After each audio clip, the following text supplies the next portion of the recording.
Bienvenidos al podcast de Espacio Luzarra.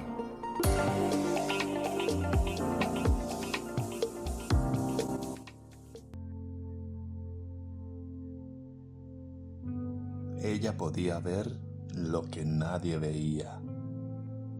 Ella podía recordar lo que nadie recordaba. Ella podía entender lo que nadie entendía. Y la naturaleza se plegaba ante ella.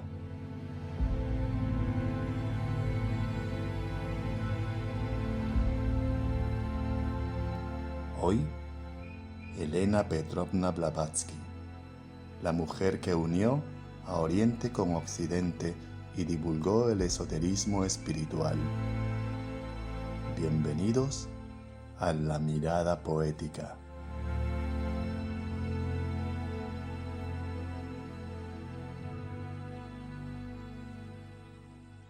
Nuestros sentidos solo perciben una porción ínfima de lo existente. Algunas investigaciones cifran esta percepción en un 5% de la totalidad. Y en base a esto, construimos lo que llamamos realidad. Quizás conviene preguntarse, ¿qué es real y qué no lo es? Desde tiempos remotos, la verdad ha estado amenazada por quienes la odian. A pesar de ello, siempre ha estado custodiada por los adeptos de los santuarios, que entendieron que solo eran aparentes las diferencias de los credos. Pero las mentes aviesas no entienden a los maestros, ni descifran las señales, ni saben interpretar la ciencia de los viejos alquimistas. Los modernos eruditos no advierten el simbolismo de Platón, y la filosofía ha sido relegada a una mera teoría intelectual, desconectada de todo fundamento evolutivo para el ser humano. Decía Blavatsky: si no mienten los signos, se acerca el día en que el mundo tendrá pruebas de que únicamente las religiones antiguas estaban en armonía con la naturaleza y de que la ciencia de los antiguos abarcaba todo conocimiento asequible a la mente humana. Las páginas de la historia futura contendrán pruebas evidentes de que si en algo hemos de creer a los antiguos, es en que los espíritus descendieron de lo alto para conversar con los hombres y enseñarles los secretos del mundo oculto. Hubo un momento en la historia en el que el materialismo lo arrollaba todo con una fuerza casi incontenible. El siglo XIX se había convertido en el paradigma del progreso. Avances como la locomotora, el teléfono, el avión, la radio, la fotografía, sumados a las teorías de Darwin y Freud, habían hecho de la sociedad occidental una amalgama de individuos sumergidos en el materialismo, desconectados de la vida espiritual y carentes de todo sentido vital. En este contexto, emerge la exuberante figura de Blavatsky.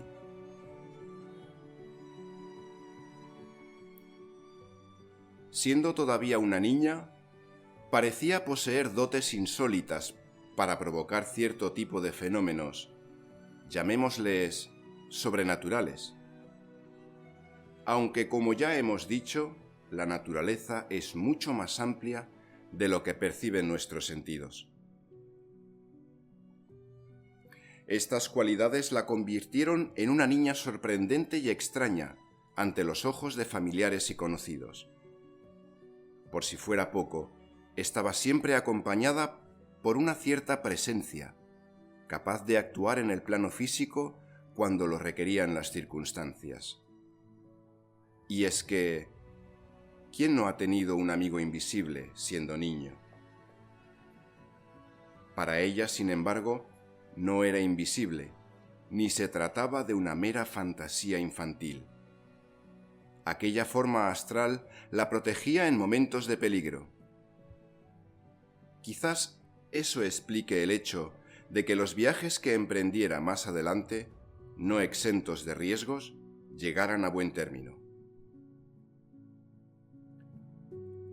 A los 17 años, se vio en la necesidad de casarse con un noble anciano, momento desde el cual se le conoce como Elena Petrovna Blavatsky, dicho de otro modo, Madame Blavatsky.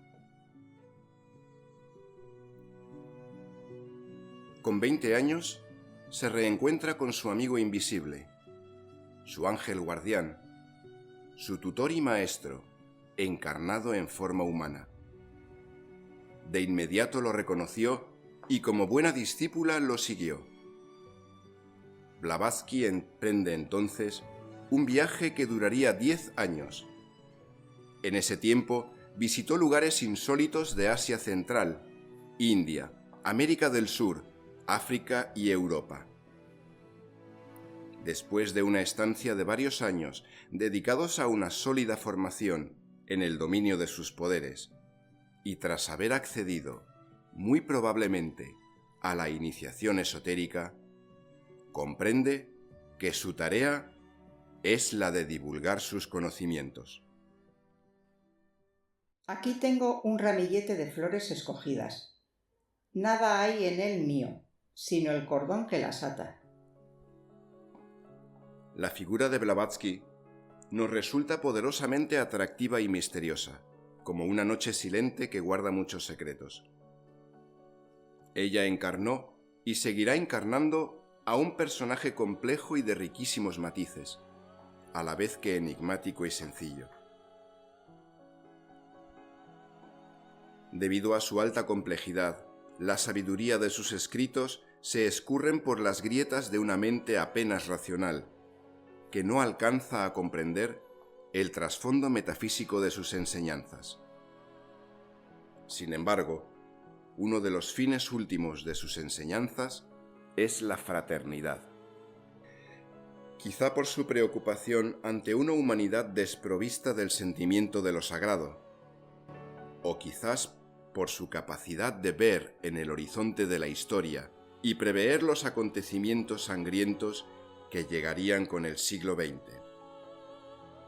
Industrialización, materialismo exacerbado, declive religioso, vacíos existenciales, nacionalismos radicales, revoluciones sociales y guerras mundiales. Sí, la humanidad se encaminaba hacia uno de los periodos más oscuros de la historia.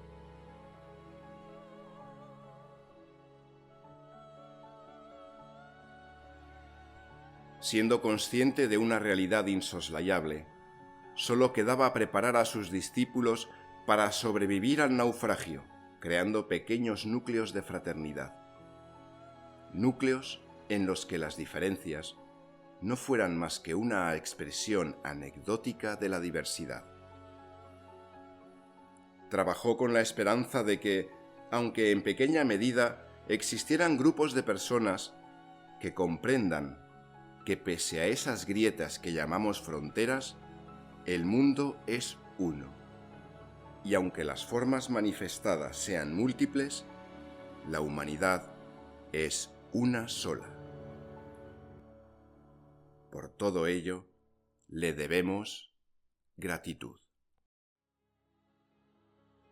Quizás la obra de Blavatsky sea tan intangible como su amigo invisible, y sin embargo es real. Quizás su figura y sus escritos resulten tan atractivos y misteriosos como aquella noche silente. Quizás nuestras mentes no estén preparadas y necesitemos más tiempo para dilucidar lo que ella recordaba, para intuir lo que ella veía, para imaginar lo que ella entendía. Quizás algún día podamos también plasmar lo que la sensibilidad humana todavía no alcanza a percibir.